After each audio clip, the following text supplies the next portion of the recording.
Bonjour tout le monde, c'est Mine et bienvenue à ma cuisine.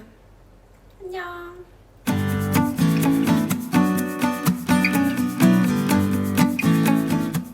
Bonjour, c'est Mine et bienvenue sur ma chaîne.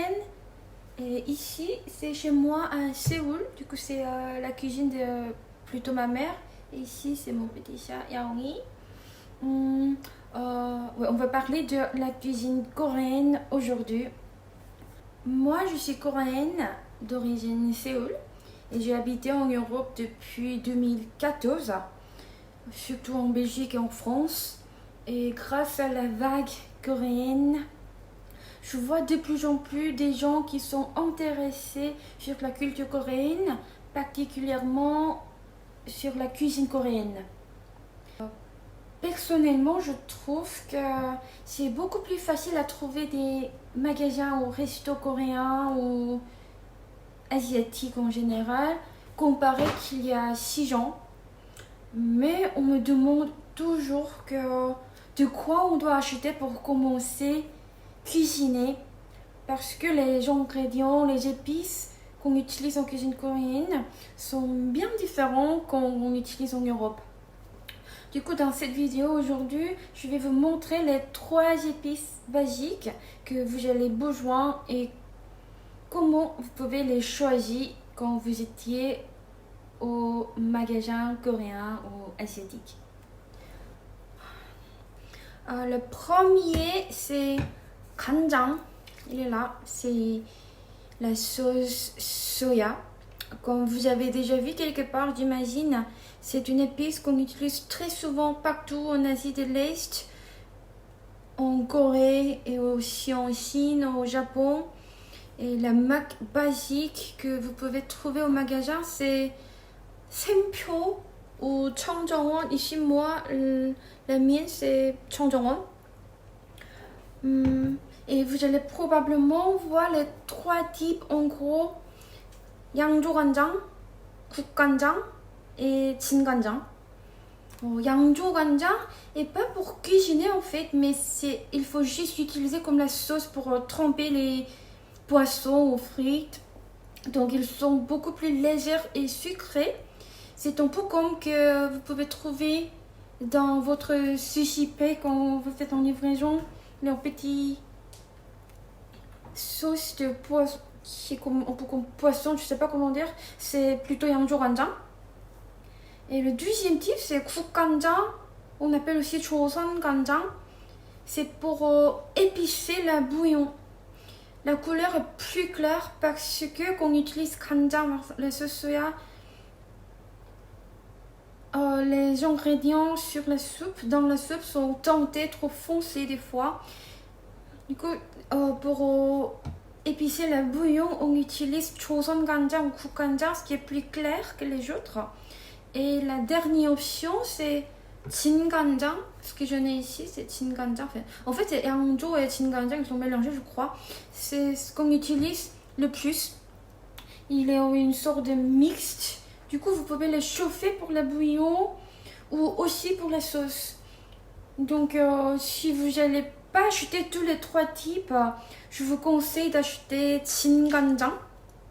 Comme j'avais déjà dit, la marque plus connue c'est Sempyo ou Cheongjongwon. Et moi aussi, ici j'ai Cheongjongwon et j'ai Sempyo chez moi en France.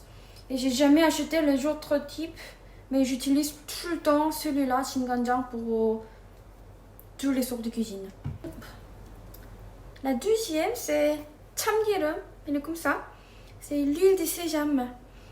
Comme on met de l'huile d'olive pour aromatiser les légumes.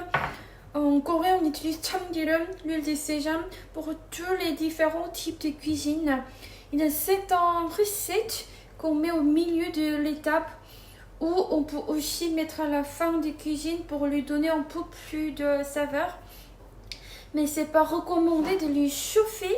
Du coup, quand on réchauffe la casserole, la poêle, vous pouvez utiliser les autres types d'huile comme ce que vous avez chez vous, comme huile de tournesol, canola, n'importe.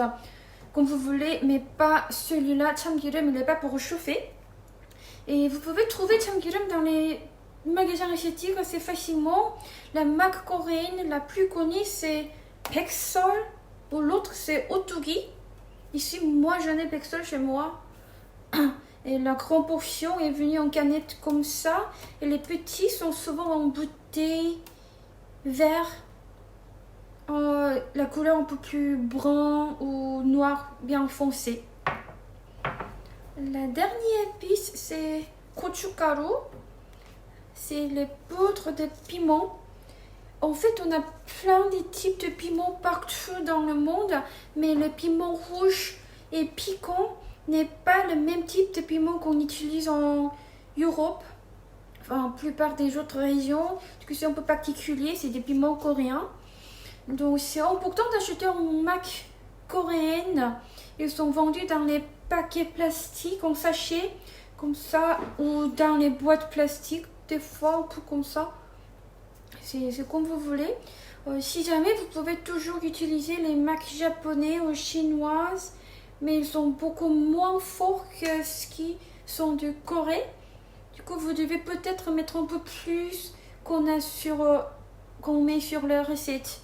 Du coup, par exemple, si vous mettez une cuillère celui-là, enfin les piments coréens, si vous avez des piments japonais ou chinoises, vous devez peut-être mettre 2 cuillères ou un peu plus qu'il est sur les recettes. Alors, ce sont des 3 épices qu'on utilise très souvent en Corée et ce que je garde tout le temps chez moi, même en France. Avec ces 3 épices, vous pourriez essayer les recettes coréennes avec des ingrédients que vous avez chez vous, des légumes, des viandes et tout. J'espère que vous avez bien amusé cette vidéo. N'hésitez pas de laisser un commentaire si vous avez des questions. Et on se voit à la prochaine vidéo. Bon appétit! 안녕!